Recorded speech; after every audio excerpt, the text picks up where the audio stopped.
The Sri Lankan leopard is the pride of its island nation. It represents the epitome of serenity and the depth of our fauna this island can offer to the world. Leopards are known as mammals of darkness, and even in the dark, they walk alone. Sri Lanka, as a sanctuary for this endangered large feline, has the highest concentration of leopards in the world. The Rocky Mountains and grassy landscape has offered the Sri Lankan leopard an ideal location for hunting and breeding. An index of good health is recorded, as the Sri Lankan leopard has 3 cubs in her brood at one time. A safari offers a memorable moment when a leopard has been sighted, a plum that makes such a safari a complete treat. In Sri Lanka, leopards are widely distributed, mostly in the national parks.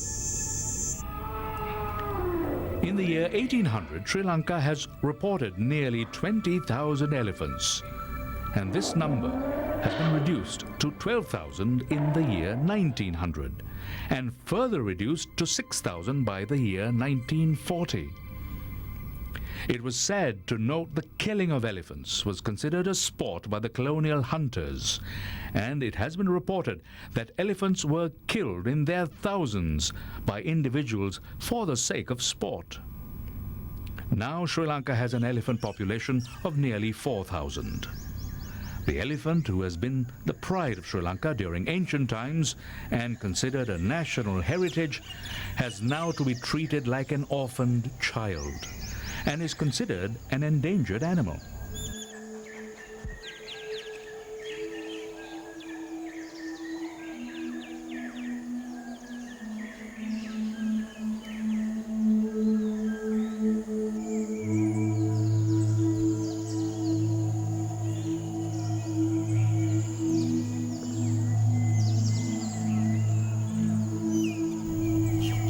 The world's first elephant orphanage was established at Pinnawala to house the sick, abandoned and injured elephants. And at the moment it takes care of nearly 70 elephants.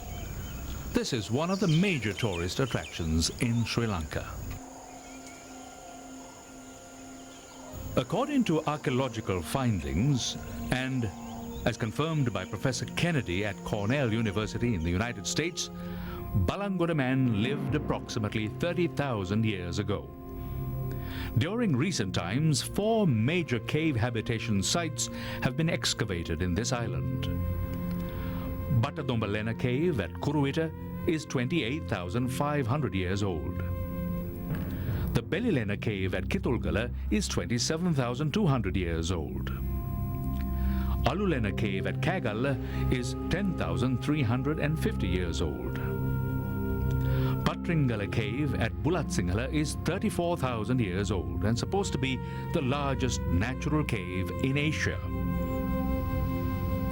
It has been proved that the Sri Lankan civilization was amongst the oldest known in Southeast Asia and spread to other countries in South Asia down through the ages, before they were officially discovered by the West.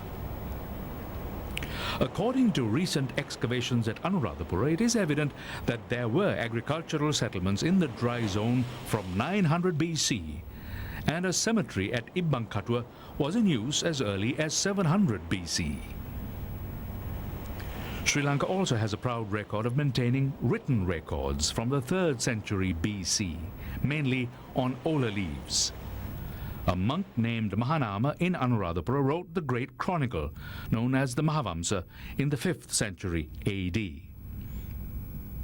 It is, of course, a source of history and legend, but it has proved to be remarkably accurate with regard to dynastic lines. It is from this great chronicle that we learn of King Vijaya, who arrived in Sri Lanka in the late 6th century BC, supposedly with 700 people from North India. During this period, the Sri Lankan people, said to be Yakshas and Nagas, descendants of earliest historical man. The blending of Sri Lankan culture with Indian culture may be the reason for Sri Lanka to have such a rich culture in the ancient world. Anuradhapura is one of the greatest and largest cities of the ancient world. Unlike many civilizations of the past, of which only the bare stones now survive, the Buddhist culture of Sri Lanka is very much alive. This place was founded by a minister of King Vijaya named Anuradha, followed by the king's brother, also named Anuradha. During the 4th century BC, King Pandukabhaya established the capital at Anuradhapura at an auspicious time and is known as the father of Anuradhapura.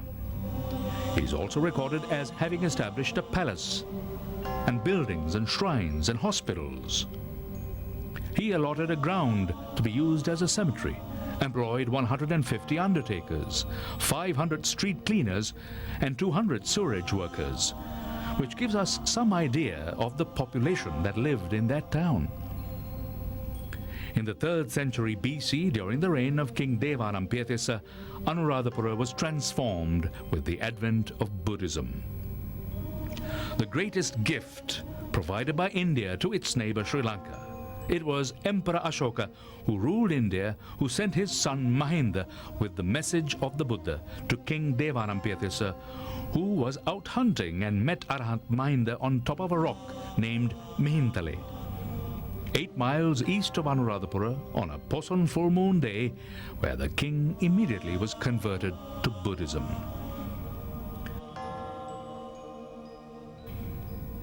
Sangamitta, the sister of Mahinda, brought a branch of a bo tree at Buddhagaya, under which Buddha himself attained enlightenment in 528 BCE. She brought it to Sri Lanka, and it is supposed to be the authenticated oldest historical tree in the world. This Sri Mahabodhi survives, fulfilling a prophecy that was uttered when it was first planted, that it would flourish and be green forever.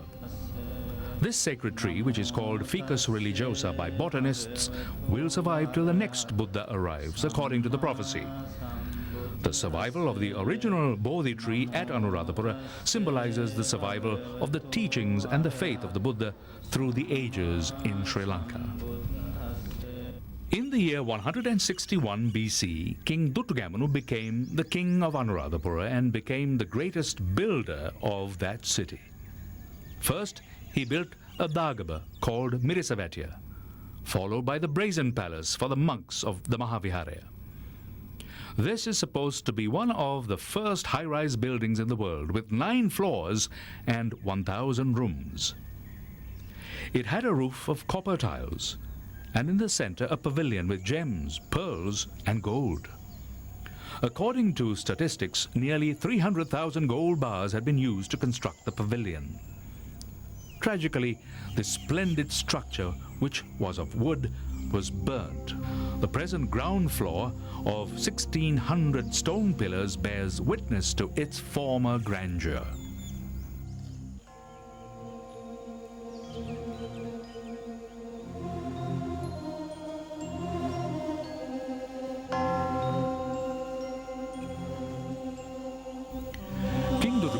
Also built one of the most beautiful dagabas in the world, known as Ruan Velisaya.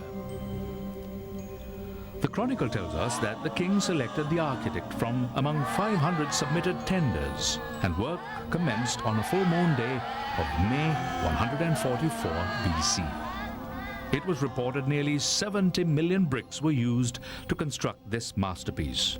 According to the chronicle, the saddest part was that the king fell ill before it was completed, and his brother King Saddhahatissa requested contractors to finish the balance work with bamboo and white cloth, and allowed his brother to see his final wish before he died.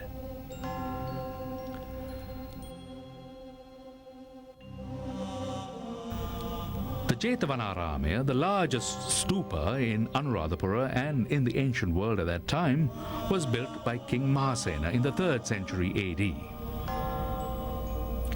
This was also among the 3 tallest buildings in the world during this period. The two taller buildings were the biggest of the Egyptian pyramids built 2,000 years before. 26 feet deep foundation carries a structure made of burnt bricks with a height of 400 feet and a diameter of 367 feet. It was reported that 90 million bricks were used for the construction of this great stupa, which is enough to put up a 3-meter-high wall from London to Edinburgh. Today, the Jetavanaramaya complex has become a historical study center for all tourists, as well as university students. According to historical findings, there would have been at least 25,000 Buddhist monks living in this ancient capital and the surroundings at that time, and had to be fed daily before noon according to Buddhist custom. A large rice boat, a trough made of granite, and 2 other smaller troughs that were used to serve vegetables still exist.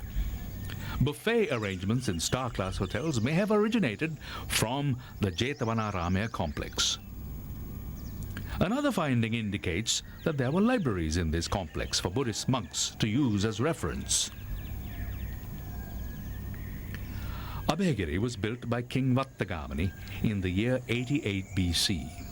This great Dagaba, Abhayagiri, the second largest stupa in the world, was built at a height of 350 feet and has a diameter of 325 feet.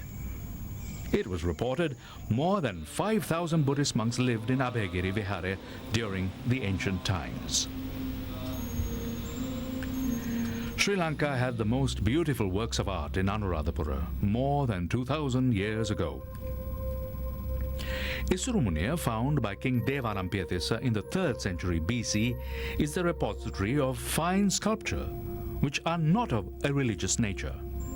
But what they represent is still debated by scholars. The artist has used the natural shape of the rock to its fullest and has created a 3-dimensional effect. It seems to have been carved by a forerunner of Walt Disney. The identity of the lovers is not known. The sculpture is nevertheless extremely good.